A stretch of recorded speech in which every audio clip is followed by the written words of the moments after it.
and welcome to the Deep GMBR podcast. My name's Sean, and joining me as always is the one and only Dante Boff. Mr. Boffman, man, how are we? I'm good, but I feel a bit like out of whack being in your new residence. The feng shui is not established yet. The podcast feng shui is not established yet.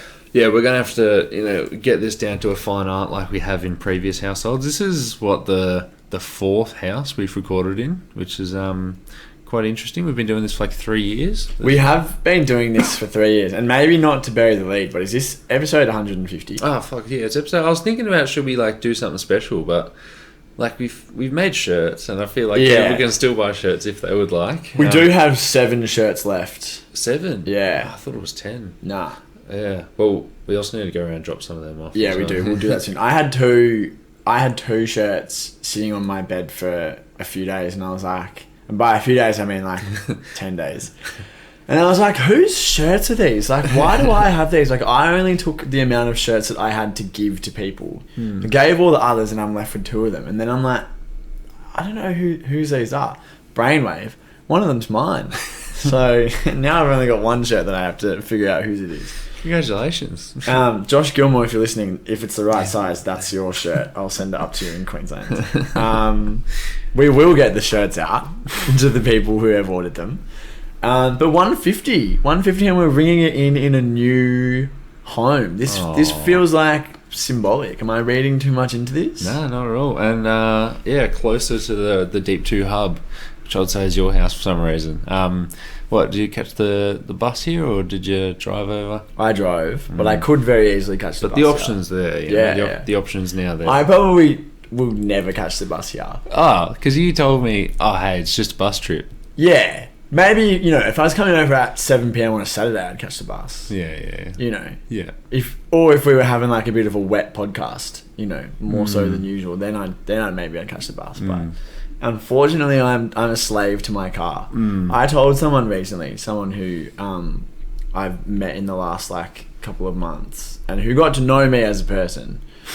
When they found out that I drive, they were shocked. They were like, "Oh, you don't give off drive vibes." Drive vibes. You full do give off drive vibes, because in the summer you'll plug in your FM radio transmitter to the iPhone lightning cable. Like, you've got 6 contraptions going on. You plug it in, chuck on Dr. Gabba, and then you put on your speed dealers and you drive around with your roof racks that have cobwebs on them, and that's your driving vibe. You just slowly bombing along, absolutely no emotion whatsoever. Yeah. And then you never smile until you're out of the car. Yeah, well, there's nothing to smile about until I get out of the car. Well, you can always just wave me. But then I get out of the car and I'm with you. It's like, well, that's where the smiles come. I was actually, so I was down the coast this week, and I came back this afternoon, and there was nothing slow about me bombing along. Coming back from, I stopped off in Geelong to do a little bit of shopping, at the shaver shop, because packing my toiletries bag for this little trip that I went on this week, I lost my mustache comb. And I need a mustache comb for daily use, just to keep it in order at the start of the day, but also for when I trim the mow. If you don't have a comb to comb it all out so you know how long everything is, how long each part of the mow is, you're flying blind. Wow. And you don't want to get in there and chop, because it can be haphazard. And I don't know if you can tell looking at me, but it's time for a shave. So, see, I've never had a mustache comb in my life. Yeah, but your mustache just sits perfectly. It's because I eat it. If it gets into my mouth, I'll chomp it. Yeah, well, my mustache has 2 different growth patterns in it. Part of it grows vertically, and part of it grows diagonally. So the parts closest to my nose will grow vertically, like your whole mustache does. But the ones further out will kind of grow more diagonal, so they tend to get a bit more long and sprawly than the other ones. So keeping those 2 different growth patterns aligned is a task in and of itself, but you need the mustache comb. How much does a mustache comb set one back nowadays? $8 from Shaver Shop. No way. Thanks to Alexandra from Shaver Shop Geelong for helping me out. I was just thinking during that whole little back and forth, this might be the most podcasty thing ever. 2 white dudes talking about mustache combs. Maybe we should find an advertising partner Like, your balls will love you. MeUndies, Shaver Sharp. Oh, we got the second round series between the Clippers and the Nuggets. You can get some Clippers for your Nuggets. that is... Why are you doing your Daniel Leroux impersonation? Nah, dude, don't put down people's voices. It's not very nice. Nah, he does have that put downable kind of voice, though. Yeah. Well, I've got here in my intro any near-death experiences in the past week, because when we last recorded, you had a mightily shocking recount of a Saturday night. Yeah, no near-death experiences since then. I like to keep it monthly, so maybe check back in a couple of weeks. All right. Yeah, no near-death experiences. What about you? Just checking in. Yeah, it was pretty code red around about 3-4 p.m. today, right after a disastrous game on TV. Yeah. What happened? Wait, what happened in that game? What was the score? Oh, it was 39 points. A 39-point destruction of the Golden State Warriors, and this is the second game in a row. Let's get into it. This is the second game in a row with Mike Brown as the head coach, and it looks like Steve Kerr won't be available for Game 6, as in Game 3, he was coaching with a mask, and I was a bit like, hold on a minute. Wait, Steve Kerr, head coach of the Golden State Warriors. Warriors. He didn't have a mask. When was he had a mask in Game 3. When was the whole COVID, Game 4. Oh, I feel like an idiot. Yeah. Because even though it's the 12th of May 2022, and we're now 26 months into COVID, when you said he has a mask, he was coaching with a mask, I immediately thought of like a playing mask, like a Joel Embiid, Jimmy Butler, Rip Hamilton mask. And I was like, no, he wasn't. He didn't have a mask. Okay. All right, so he doesn't have a fractured face. He has COVID. He has COVID. I'm so embarrassed. Yeah, fuck. Luckily, he didn't draw too much attention to it. So he was wearing a mask to Game 3, and I'm a bit like, oh, that's weird. No one brought anything towards it. And then Game 4, he actually contracted COVID himself, and he missed the game. Mike Brown was the head coach. He actually became the head coach as soon as the day that he found out that he was going to be the head coach for the Sacramento Kings next year. So then, you know what I will say though, there is a long and storied history of Warriors assistant coaches who take over the team for spells and then move to the Sacramento Kings, having a great deal of success.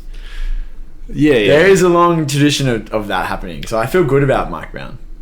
Well, Mike Brown, like, he just doesn't seem to get this team motivated and interested from the start of the game. Yeah, well, that's a major red flag for the team that just signed him to a 4-year contract to be their coach. Well, another major red flag, and maybe it's actually a positive for the Kings, but in the third quarter when Mike Brown was like, holy shit, Otto Porter's injured, and Otto Porter might miss the next game, but he goes, we need some offense at the big position. Manya Bielitsa to step right in.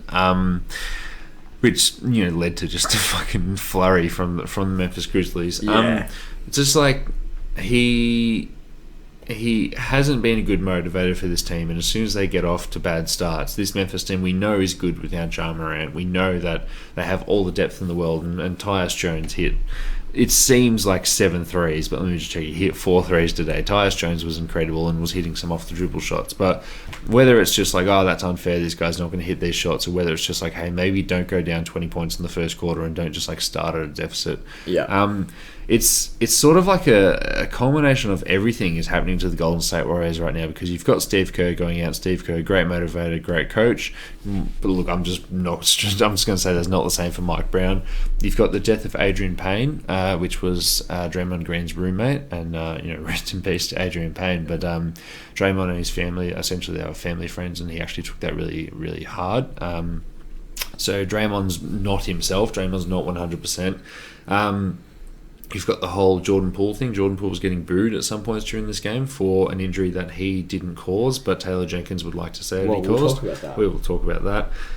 Everything's just sort of lumping on, and then the fact that Otto Porter Jr., who really found his shot in Game 3 in this series, Otto Porter Jr. went out with an injury, which is like, fuck. Like, the reason we've been like keeping him to under 20 minutes a game or 25 is so he can play in these games. What was his injury? Something with his knee. Okay, because he He was shoulders, wasn't he? He was everything. Every part of his body's been injured. But then this is all on top of the fact that we didn't have Gary Payton II, who functionally plays the 5 on offense, which is what Otto Porter Jr. What happened to him?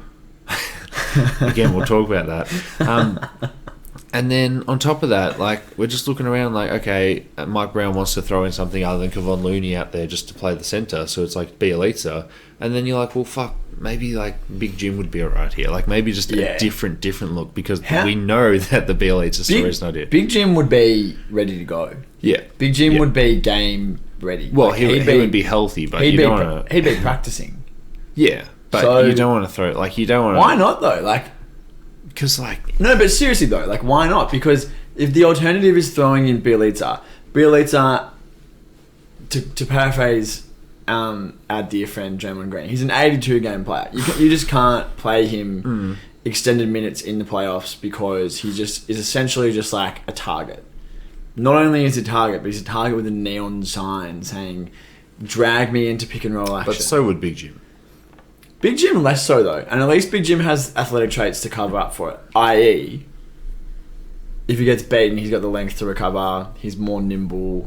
Not saying that that's an amazing option, but surely, like, it's an option. Have it in the quiver. But how it's so sad that that's where we're at now, where it's like we are so decimated by injuries, and even like our fucking coaching staff are going down.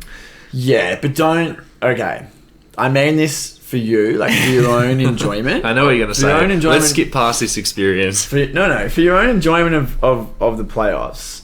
I'm saying this to you, but also like stop with the self-pity, because you're up 3-2, and you're going to Golden State, so you're whinging that it's terrible, it's so sad that it's come to this. You literally you have an elimination game in your building to win, and if you lose, you're still not eliminated. So the other team's best player also isn't playing, so it's kind of okay. Like, it will be okay. Yeah. But yes, I get that. But one of the issues with being the lower seed in the next round, assuming that Phoenix make it out, is that we're not going to have home court advantage, and it would be nice to get a couple of extra days rest. But I'm also just a bit like, this is all happening. We still don't have Gary Payton. Surely he's just done. You don't break your elbow and come back. Well, he was 3 to 5 weeks, and if he hits the 3 in that 3 to 5, he's ready to play for the finals. But broken elbow. We need him. Well, look, amazing things can happen. Look at Robert Williams. We need him to defend Chris Paul and Devin Booker, and he will 0% be ready to defend Chris Paul and Devin Booker. But do you want to talk about everything else with this series? Yeah, well, so I've been away this week, so I've been watching a little bit fits and starts, sampling the commentary, and Jordan Poole does have everybody incensed, doesn't he? Because of his little knee grab of Ja Morant, and Ja obviously out for the series. In the game, the quarter that Jordan Poole grabbed his knee. What do you think about let's put on our first take hats here. What do you think about that play? So the knee grab. The play before, Ja Morant went up to contest a shot and landed awkwardly and was walking gingerly. That's so strange, because I feel like I asked you what do you think about Jordan Poole. So the play, grabbing. Right? Have you grabbed your kneecap this past week? Nah, but I will now. Do it now, just for the camera that we don't have? Yeah. Wow, that's pretty stuck on there, isn't it? Yeah. That's pretty hard in there. Yeah. A guy who had injuries, 3-4 weeks ago? Yeah. Lower body injuries. And for Jordan Poole to go grab a ball, and in the less than a second that his hand's going to be in that area to grab the ball, for him to decide, shit, I'm not getting the ball, let me just quickly change it up and grab someone's kneecap. And for him to be able to grab his kneecap so much that it pulls it off, especially when the injury is a bone bruise. No one's saying that his kneecap came off. He's saying that it was a bone bruise. It's just this Grizzlies team is intolerable to listen to on social media with Karen Jenkins. Be careful. What? You're a Warriors fan. You're a Warriors fan, and everyone was just up in arms about. Yes, the Dylan Brooks foul was much, much, much worse, but the Warriors were semi-intolerable to listen to about that as well. Like, About the Jordan Poole thing? No, about the Dylan Brooks thing. Oh, you reckon? Nary 4 to 5 days ago. Intolerable stuff coming out of the Warriors camp. Yeah, I was part of it. So I'm shocked that you say that. Yeah, I mean, like, it was definitely a far worse. It broke the code, don't they? At the end of the day. Yeah. Do you think that it's a dirty play from Poole? No. Do you? Yeah, I do. Really? Definitely. What part of it's dirty? I don't think that it was intentional. Like, with the dirtiness wasn't intentional, because obviously with the Dylan Brooks thing, like, there's, to paraphrase our friends in the NBA referees office, there was impact, follow up, and something else. Wind up, impact, and follow through. This was just like a kind of like spur of the moment thing, where sometimes you do something and it just happens. So I don't think that he was like, oh, I'm going to grab this guy's kneecap. But he definitely grabs the kneecap. And the ball he's not reaching for the ball. Like, the ball is like, as he starts moving his hand, the ball moves further away. So that by the time he grabs Jar's kneecap, the ball is like not really even remotely attainable. It's like 2 arms lengths away from here, and then he just grabs the knee, and it doesn't hit the knee. He grabs it, the fingers kind of tense on the knee, pull it a little bit. Obviously, that's not how bone bruises work. That if someone slaps you on the knee, you don't get a bone bruise. So I think that it's ridiculous that they're saying that it was from that play. From that play, especially because, like, yeah, you're right. He had knee soreness at the start of the playoffs. It's Jar, like, he's jumping and landing and doing all sorts of crazy things. But were people in the group chat previously saying, like, why is Taylor Jenkins not making a bigger deal out of, like, this, and this? And then all of a sudden he makes a big deal out of it. Who's saying that? People in the group chat. Every single playoff series Taylor Jenkins has been in, and I'm not going to quote fucking Memphis versus Utah last year, because who the fuck watched that? He's just complained every single game after that Minnesota series, and now in this Golden State series, there's always some gripe he has, whether that be, Jaren Jackson Jr. I'd love to see the 2-minute report. He must have got fouled in that last second. We got to talk about that. You got to talk about that. Yeah. Say your little monologue. Oh but, my god! Like, Jordan Poole, let's say, like, I don't think he wants to see Ja Morant get injured, because A, of course not. He probably thinks he's better than him and just wants to guide him, and B, Jordan Poole, coming from his own mouth, he is him. Jordan Poole is him. Jordan Poole, also, the Golden State Warriors are targeting Ja Morant every single time down. Yeah, like, that's the guy that Jordan Poole sped past 4 times in a row to get 8 points. That's what we're saying. That's what we're saying everywhere. Like, with the exception of, like, absolute elite level defenders, like Luka is genuinely, when he tries, like an average defender, and he's big, so he's hard to bump off his spot. He's long, so he can recover if you bait him off the dribble. Phoenix isn't going at him because he's always the worst defender on the floor. They're going at him because you know that if you're putting him in everything, you're decreasing his effectiveness on the offensive end, which is the same principle. Ja actually is a bad defender, but he could be good.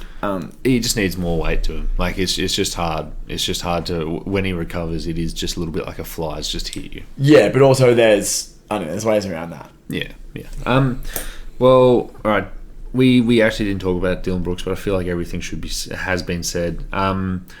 I was listening to a Warriors pod, Light Years. Love that. And they were actually a little bit worried about Dylan Brooks' mental health, because he hadn't actually spoken to the media after that game, and in the day between the game, and he hadn't actually the next time he spoke to the media was pre-game before game 4, and then went out and took 19 shots and was 5 and 19 with some, like, terrible shots at the end of the game, but wasn't talking shit at all during the game. And it was a little bit like, who is this? Because, like, as Zach Lowe once said a couple of years ago, like, he has the confidence of 5 normal men, but as we know, 5 normal men are susceptible to feeling down, and I seriously think, like, getting booed every single time he touched the ball. Dylan Brooks, absolute fuckhead, and I think he knows that he's done an absolutely wrong thing there with smacking Gary Payton while he's in midair. He knew immediately after he did it, because he goes over to Gary Payton and kind of like, he's like, oh shit, like, and then he just like leaves it for the teammates. He would have felt pretty shit for doing that straight away. And yeah, I think you're probably right that he does feel quite bad, because no one wants to do that, like potentially end someone's season. Also, like, for someone like Gary Payton, who this is has never made any money. This is the first time there's been any sniff that he might get something more than a minimum contract on multiple years. And now he's injured right before free agency. Like, Dylan Brooks would be feeling shit. That being said, I don't feel bad for him whatsoever, because he's an asshole. I struggle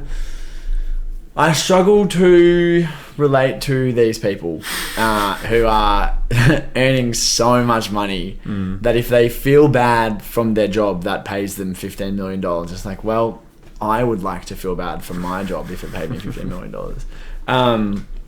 We don't need to talk any more about it. I do want to have my little just Jaren Jackson Jr. monologue. Jaren Jackson Jr. offensive player is so shit. Like, fucking sort it out, bro. Like, I just really loathe his offensive game. And Taylor Jenkins, like, at the end of game 4, he really, like, the whole team shit the bed. Dylan Brooks heat checking from 35 feet. It's like, with like 2 minutes left. Like, honestly, with 18 seconds left in the shot clock. Like, stupid. Crazy from Dylan Brooks. But then the ball goes out of bounds, player gets called, and what's the play? There's 35 seconds left and you're down by 1 point. And the play that gets called is Jaren Jackson posting up against Draymond Green on the wing. And by the time he actually gets the ball, he's been pushed all the way from the low block out to the 3-point line. So then he has to take 2 dribbles just to get back and puts up a stupid floater. Jaren Jackson might be the anti-Rashawn Holmes, where Jaren Jackson's never scored a floater, ever. Yeah. And then, so that was like a coaching thing, like play call. Like, you don't, I get the jars out, but you can't just say, all right, we're posting up Jaren Jackson against... We're posting up a guy who shoots 40% from the floor against Defensive Player of the Year. And then Jaren Jackson shoots a 3, down 3, with like 9 seconds left.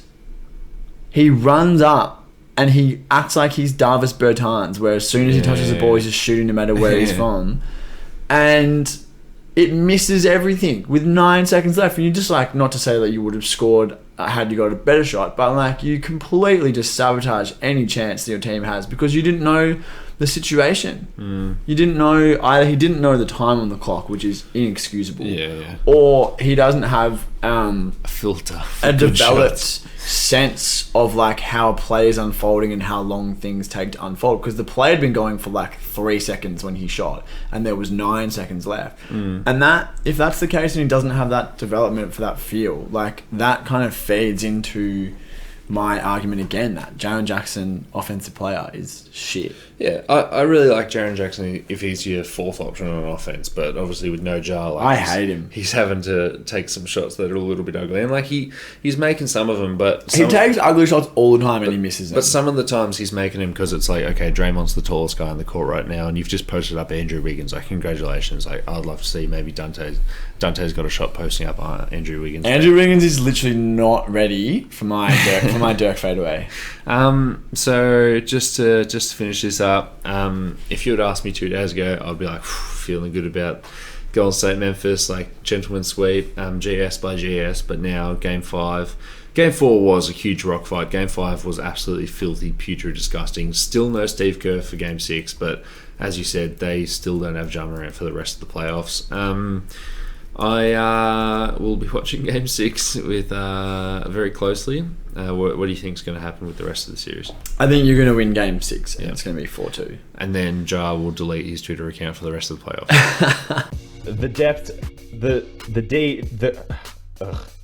The deep 2. God, that's a mouthful. Anyways, I'm Marco, co-host of the Hey, Daniel Gafford, what's the name of our podcast? The JVG NBA Tribute Show. Wow, I can't believe it's that easy. Thanks, Gaff. You probably know us as 2 members of the 4-Man Weave plus Marco, but we know you as our next listener. Well said, Lucas. I gotta ask, how do we differ from the Pack of Basketball podcasts? It's a great question, Marco. You see, on our basketball podcast, we have 2 male co-hosts. Wow, truly groundbreaking. After this episode, stay on your favorite podcasting app and give us a spin.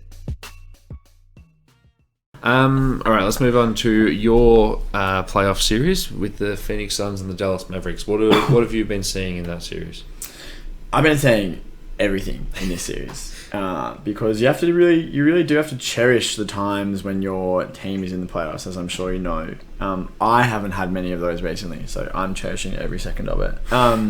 But pretty mint that we're up 3 games to 2, and complete blowout, an absolute crushing in so game many 5. blowouts the past 2 days. In fact, every single game. Hasn't it?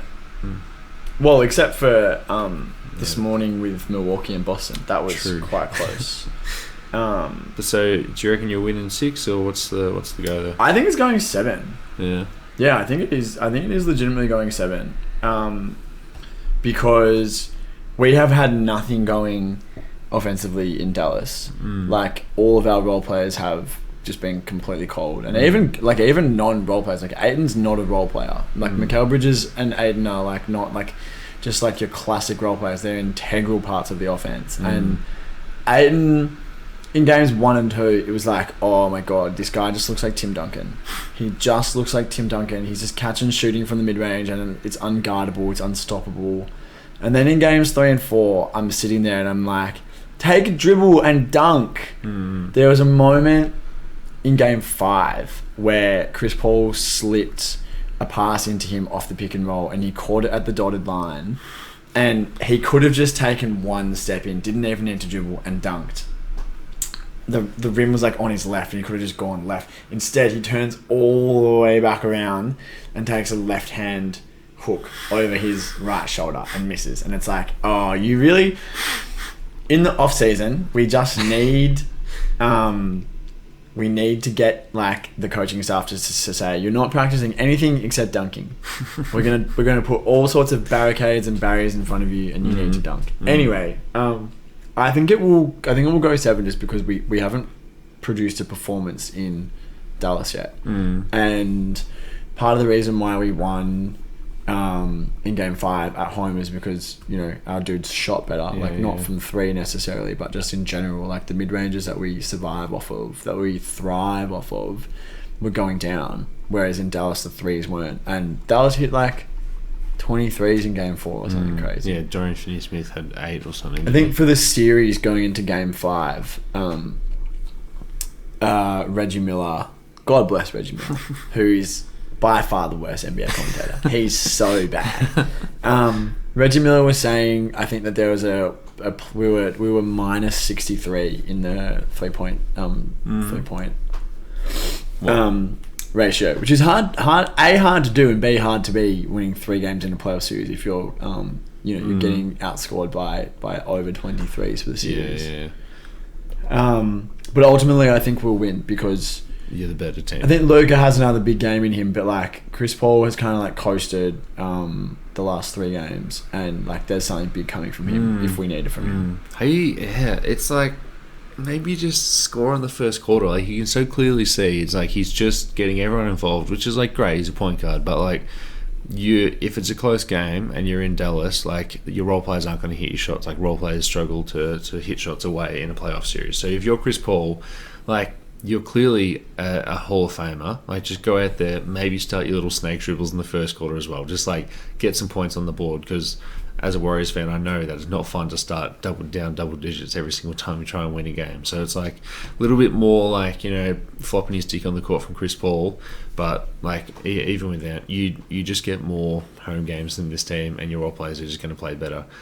Campaign, how are you feeling about him in this series, just not being the greatest backup point guard in the league? When we watched do we watch game 3 or game 4 together? I think it was game 3. 3, yeah. We watched game 3 at Lucas's house, and I was yelling at Campaign through the TV for the whole second half. Like, get this bloke out of here. I really liked the move in game 5 to bring Shamet in and use Shamet as the first guard off the bench, to the point where Campaign didn't even play. Yeah. Shamet is the most like tantalizing role player because you see him like raise up and shoot and you're like, oh, this guy's an elite shooter. He's also got like a little bit of like wiggle with the ball, like attacking off of closeouts. He can kind of like go either way. He can put a move on the first defender that comes to help. He's also low key quite athletic, and he can kind of yam it every now and then. Like he tried to yam on Maxi Kleber, and it was monstrous. He got fouled. That being said, he's less than the sum of all of those attributes. Like somehow it just doesn't actually work out. So he's like kind of like a double-edged sword that he's got all of those traits, and yet you put him out there for 30 minutes and he'll give you 4 points on 2 of 7 shooting. That being said, I think he played well, and I think he played his role in Game 5. Yeah.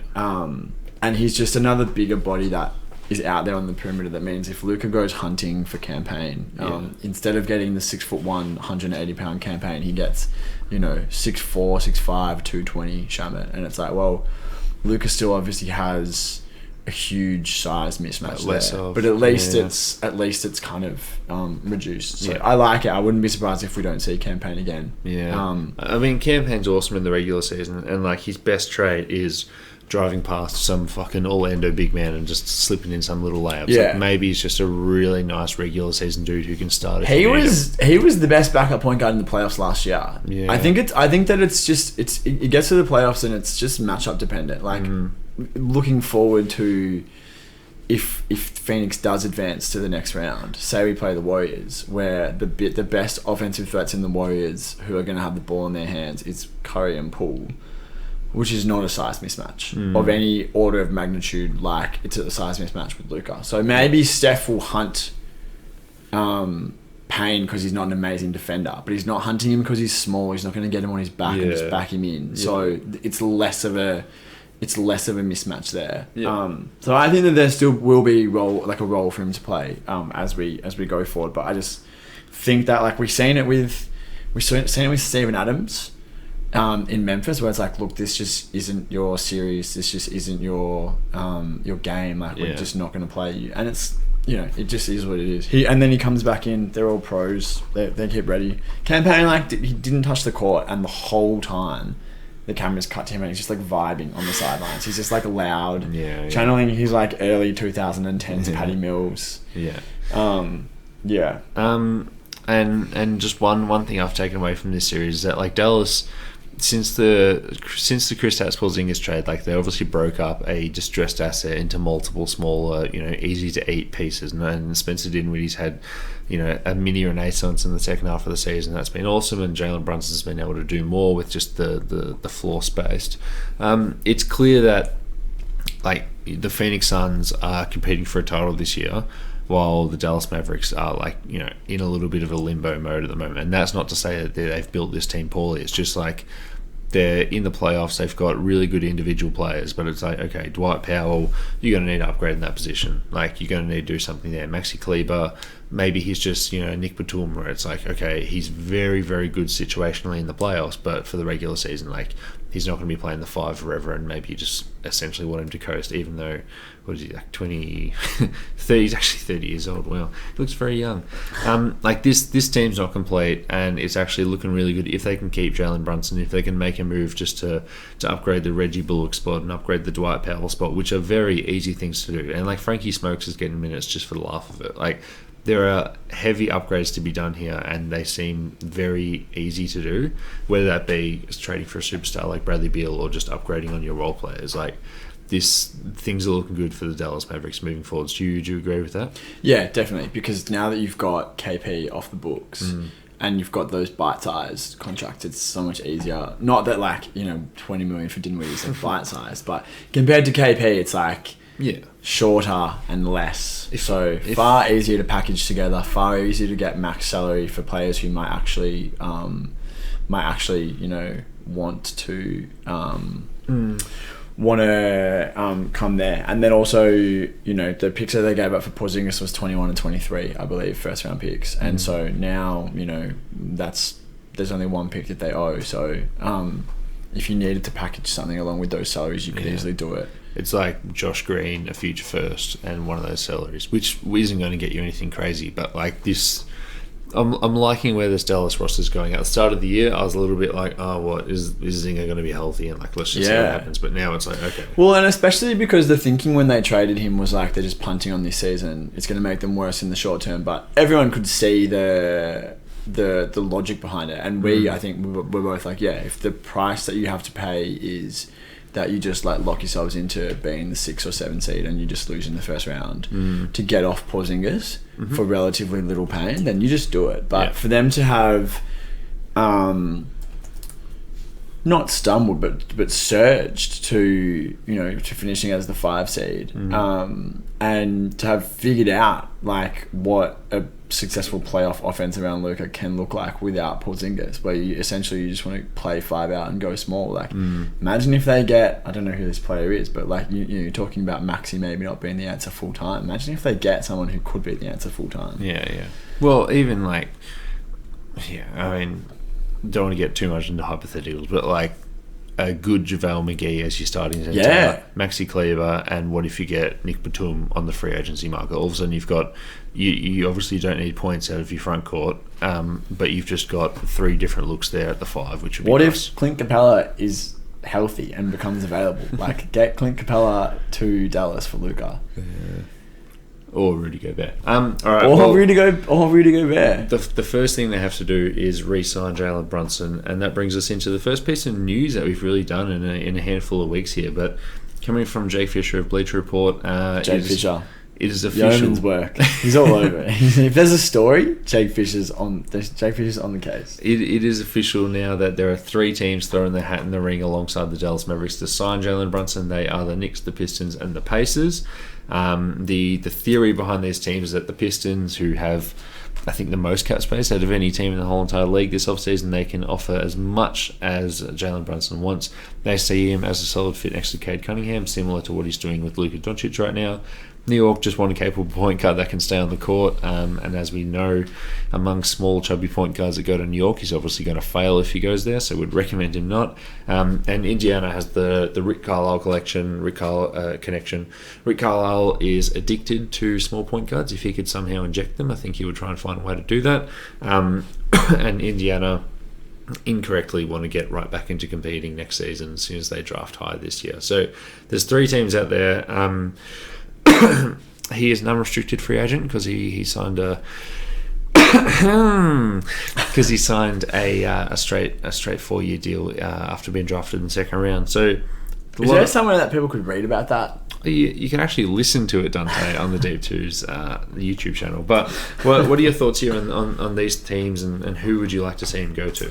I think the Pistons would be fun, and it doesn't really matter at all who the Pistons get. They just need to get good starting level players around Cade.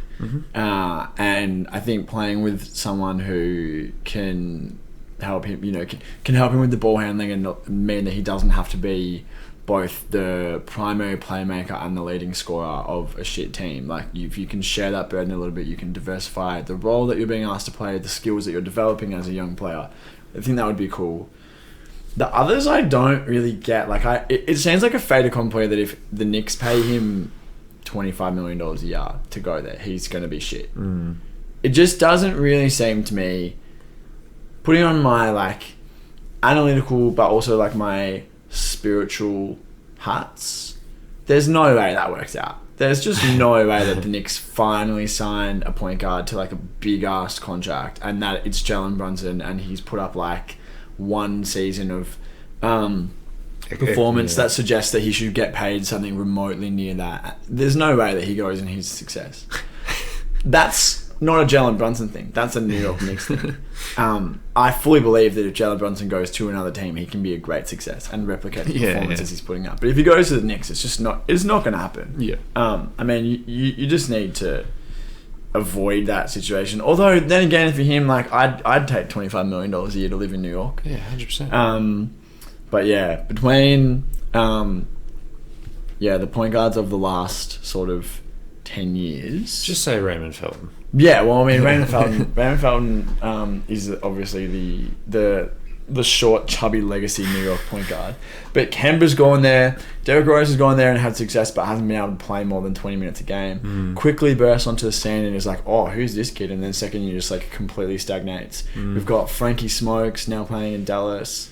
You know, the heir apparent. Langston Galloway, like all of these guys. It just doesn't work. Stay away. The Pacers news is weird though, because like Brunson's had his emergence after Rick Carlisle left. Why would he want to go straight back to a Rick Carlisle team? That seems like a really strange like match. I think that if Rick Carlisle and the Pacers went to him and were like, we want to pay you a lot of money, that A, he would probably be like, no, like don't even bother. But then also B, they would be, the Pacers kind of feel like the Arsenal of the NBA, where Arsenal famously, I think they were bidding for Sergio Aguero back in the day. This is like 2012. And they submitted a bid, say that it was like 35 million. I can't remember what it was, but they submitted a bid and Atletico Madrid said, no, we need more. And so they submitted another bid, like a formal bid for 35 million and one and £1. So I feel like the Knicks would be like, yeah, we're putting like 4 years, 95 million on the table. The Pacers would be like, we want to pay you a lot of money. We'll give you 475.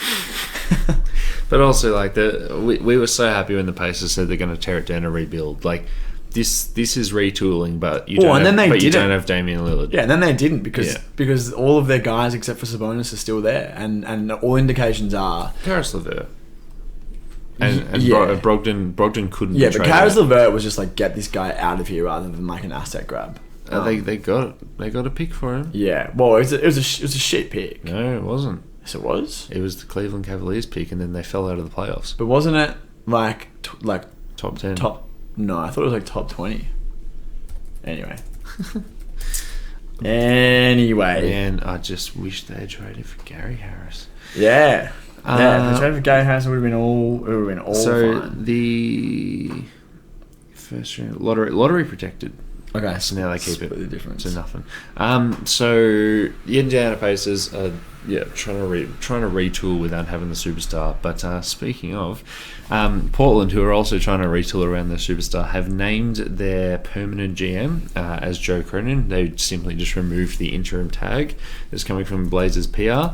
And then Jason Quick of The Athletic, the Portland Trailblazers writer, went in and said, hang on a minute, we didn't hear about any candidates coming in here whatsoever. So what's the deal with Joe Cronin simply being elevated?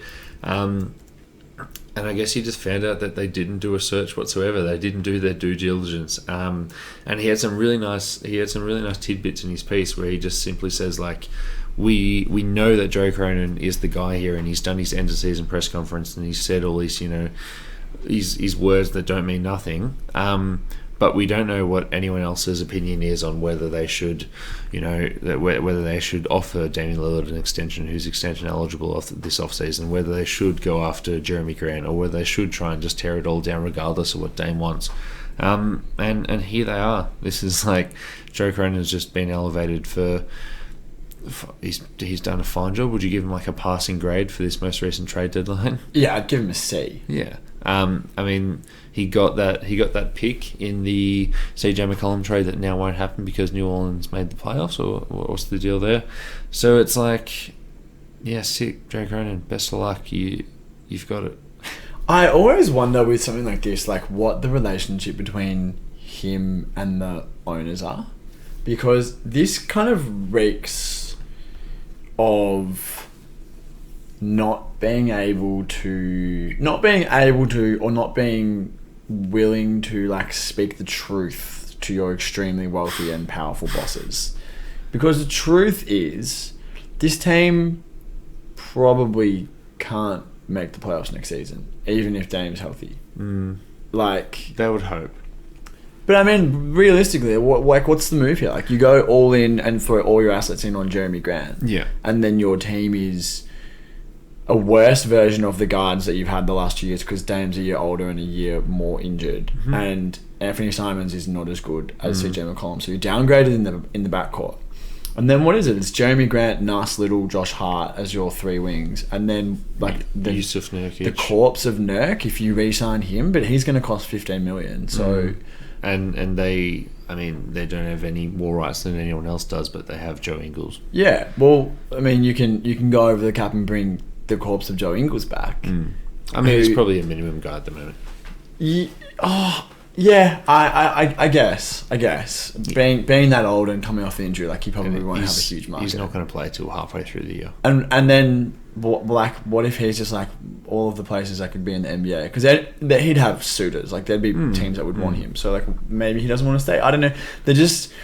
It seems like their only avenue to get respectable involves overpaying for like average talent and getting rid of all of their assets to lock in around Dame. And it's like, well, Dame showed the last 2 years he can't really do it at that high level anymore. Like maybe they're aberrations and outliers, but going back to my original point, like now is the time to just say like, Dame, you've kind of been wanting this for a little while. You've been suggesting it, like we're ready now as well. So if you still want to move on, we'll facilitate something for you, because he'd have a market, and they just need to bring it down. Like you can't build from here, and I wonder if he's getting the job or continuing with the job because he's telling them, yeah, we absolutely can, we can do it. Like we got Dame, like no stress, and they're like, okay, amazing, but in reality, they need someone to come in there and say, like, look, I'm not going to lie to you. This is going to be shit, but we need to tear it down. And one name that popped up, obviously Jeremy Grant's been there forever, but on the Hoop Collective podcast of ESPN, they said the Blazers' name has, quote, popped up as a potential candidate to sign Zach LaVine. This seems like a favour to the new GM, Joe Cronin, and maybe someone's agent, because Zach LaVine has said that he wants to explore his free agency and get some respect. So to get respect, he needs to look at a team with cap space, which has usually been the Sacramento Kings, which he in fact used the Sacramento Kings 4 years ago to get leverage. He's looking around, and instead of telling the Chicago Bulls that he's going to go sign with Detroit because Detroit have cap space, or Orlando, he needs to think of a realistic destination. So the Blazers are technically realistic, but the only way the Blazers can get enough space to actually open up enough space to sign Zach LaVine is if they let Yusuf Nurkic walk, if they let Anthony Simons walk, and they don't guarantee Josh Hart's $12 million for next year. So that's not going to happen. I say we move on. Well, I just want to throw two things in there. Wouldn't it just be so fucking Portland Trailblazers to figure out a way to extend Ant and bring in LaVine, and then you end up in the exact same situation as you've been in. You end up in the exact same situation you've been in for the last 10 years, where you have three highly paid guards. Like, you finally moved on McCollum and Norman Powell, and you had one highly paid guard, and you immediately bring two more back. How's this for a realistic landing spot for Zach LaVine? The Philadelphia 76ers let James Harden walk, and they offer Zach LaVine the max, and Zach LaVine goes. And James Harden signs with Portland. If you were the Sixers, would you rather take the risk and let Harden walk if you knew that you were going to get LaVine on a 4-year max? I would. Yeah, I think I would as well. That's wild to think about, isn't it? Yeah. They're probably in the same tier at the moment. Like I really think that Zach LaVine this season has been far better than James Harden. I'm giving James Harden a pass because what if his injuries that he faked are real, and what if next year he's healthy again? Yeah, but what does healthy look like for James Harden at age 32? A little bit better than Zach LaVine. No, with much more risk. And but I disagree. We don't have to turn this into a Harden segment, but I disagree because not to put too fine of a point on it, but Harden treats his body like dog water, and okay, the injuries are real. The injuries that he had in the playoffs last season were real, and he spent the whole off season eating and drinking and going to strip clubs, and came into the regular season completely out of shape. Mm-hmm. So if these injuries are real, what evidence is there that he's going to treat them like? Yeah. Like he's not going to get in the gym like LeBron and be like, putting in the work and come back like a machine of steel. He's going to come back pudgy and soft like he always does. And I don't know, you can't. Yeah. You can just see it in a year from now. His contract is the new Russell Westbrook, and Joel's prime is being wasted because they're paying $50 million a year for someone that like can't contribute to the team. All right, that makes me upset. Well, the team that James Harden rocked up to overweight at the start of the season was the Brooklyn Nets, and Sean Marks recently threw shade at Kyrie Irving in his exit interviews. This is, via Nets PR, but it's just available on YouTube. So speaking about free agency and where this team's going to go, Sean Marks, the GM of the Brooklyn Nets, said, this is a week or two after Kyrie Irving said, "Yep, I'm resigning, I'm staying, and I want to be in the room with Joe Tsai and Sean Marks, and we're going to." No, he didn't say I want to. He said I will. I am. Yeah. He said, for me, being here looks like me and Kev co-managing the franchise. And then the two people that he named, as he was going to co-manage is the owner, Joe Tsai, and the GM. All right, let me read out. Sure. My brother asked me last night. I was on Instagram Explore. Truly, the devil operates through Instagram Explore. It's like, let me and out. Emma Stone. Let me out. Yeah, and Emma Stone.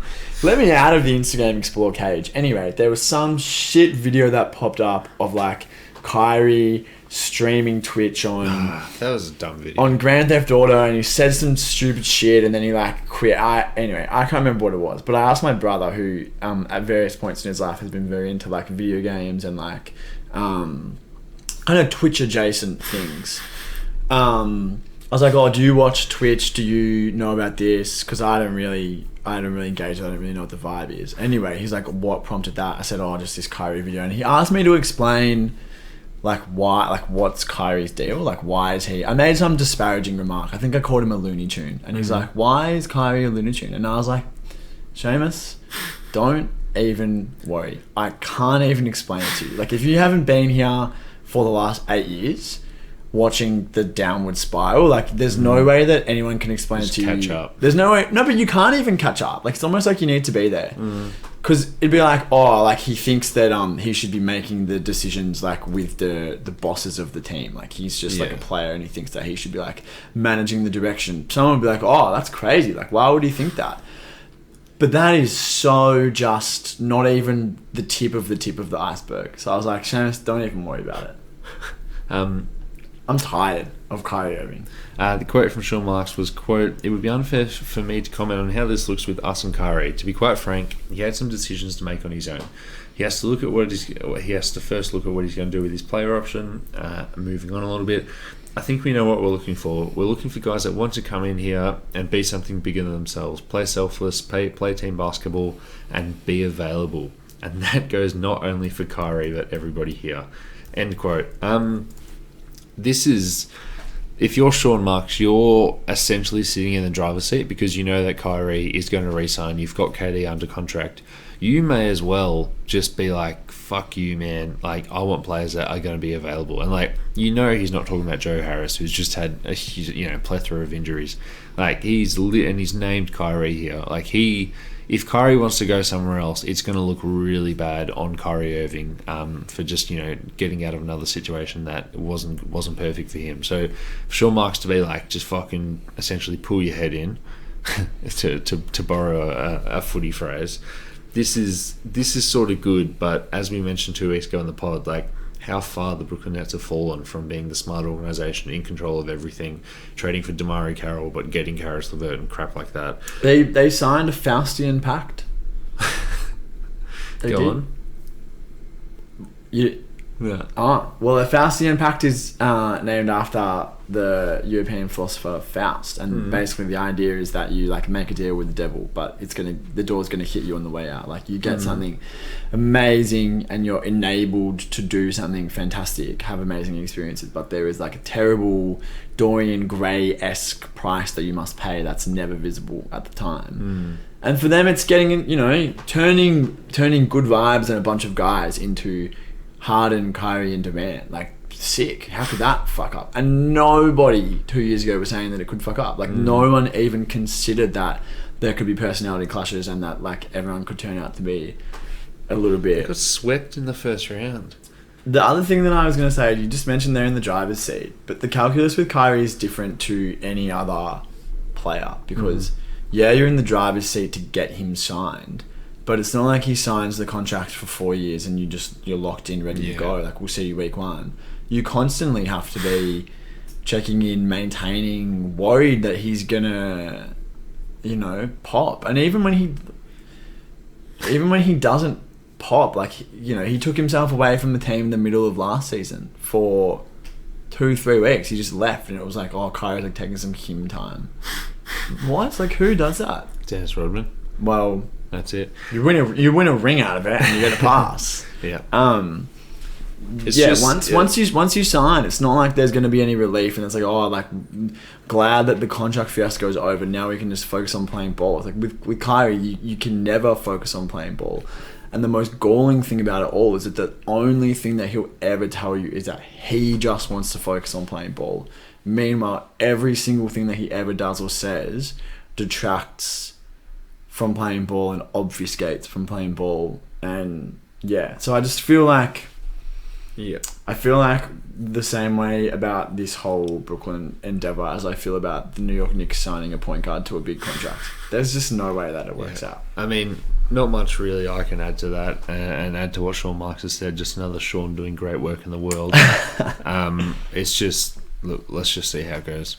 Yeah. And related to the Brooklyn Nets, the Atlanta Hawks are interested in a Ben Simmons trade this offseason, coming from Chris Kirshner of The Athletic. This is a follow-on of interest they had mid-season. Now, obviously, who's their GM again? Travis Schlenk. Says, yep, I need to make some moves. And I was very excited for a Ben Simmons and Atlanta trade at the mid-season. That obviously didn't happen. I would love Trae Young to just have this big high-post operating distributor just to work with him. I think that would be He's already got good. John Collins. John Collins for Ben Simmons. I don't know how this works. I don't know what makes Brooklyn do this. I do mention here that if Curry doesn't re-sign, then it's probably Ben Simmons and KD, which is like far out. But look, let's say Curry does re-sign. Like, Ben Simmons could literally be in Brooklyn for literally no games, and just the potential for a game 4. Wouldn't it be insane if he got traded this offseason without ever taking the floor, and then Harden walks in Philly? 3 months ago, the whole internet was awash with like, wow, this is the most win-win superstar trade in NBA history. And it turns out that both people lose. Both teams lose. Do you like Ben Simmons in Atlanta? I just don't like Ben Simmons. Do you like Atlanta getting a high post facilitator and a big defender next to the rest of their lackluster defensive team? When you put it like that, yes, but the downside of that is that the bigs that Trae Young has always succeeded in playing in are the rim rolling, like, lob threat bigs, which means that if Simmons is out there, he's not the rim rolling lob threat, he's the facilitator, the playmaker, can also take some of the ball handling stress off of Trae, which means that Capella or Okongwu still have to be out there. And what we've seen from Simmons throughout his whole career is that if you're playing him with a non-shooting 5, the spacing's going to be fucked. Yeah. Maybe you say that Trae's gravity can compensate for that, but we've got enough evidence of Simmons playing with a non-shooting big that the spacing is just not you can, NBA level. Like, just in the NBA in general, you can only have one non-shooter out there. Yeah, so you have to. If they do that and then reorient the way that they play, then maybe. But maybe it works. But Trae's had so much success with that very specific archetype of player. Who, not to mention, they have 2 of them on the roster. Yeah. So they can just pivot to, like, maybe we'll emphasize this guy more than maybe we'll emphasize Maxi Kleber more than Clint Capella, because Maxi Kleber can space out and shoot. It's like, no, you have Capella and you have a carbon copy of Capella, just 10 years younger in Okongwu, or 8 years younger. And like, if you really want a big man that can somewhat defend the ring and shoot threes, which I do, I love that. But like, what do you got? You got Miles Turner, Kelly Olynyk, Nick Batum, Maxi Kleber. Kelly Olynyk can't somewhat defend though. So you could argue he can't shoot as well. Yeah. Have you seen Game 4 against Cleveland? It's hard to find that player, and in fact, everyone wants that player. So Jaren Jackson, sorry. Maybe they could trade for Jaren Jackson. Jaren fucking Jackson. That would, like, a 2K dream of having Ben Simmons, Jaren Jackson, and Trae Young. Yeah, truly. Also, talk about 2 players who could compensate for Trae's defensive struggles. Yeah, having Jaren Jackson at the rim and Ben Simmons like taking like the biggest Not going to happen. Do you want to say anything before we wrap up? I do want to say something, which is everyone should jump onto thedeep2.com. Can't believe that it's that seamless. Is that the URL? Yeah, that's the URL. Which I mean, like I've heard of good URLs before, but for it to be exactly what it is, it's pretty good. Jump onto thedeep2.com and have a look at a Les article that's gone up a few days ago, which is a bit of a recap of the themes of the first round that we saw, and maybe even a little bit of a discussion about the personalities and characters, and an analysis of what type of personality, what traits do the winning teams have. There's some Patrick Beverley discussion in there, so if that's enough of a carrot for you, jump onto thedeep2.com and give that a look. And as always, you can find anything that's going up on our socials. Make sure that you're following us on Facebook, Twitter, LinkedIn. We're on LinkedIn. That's crazy. Instagram. He's done it. Yeah, the holy quadrinity. Holy Trinity. Dante, I'll speak to you next week.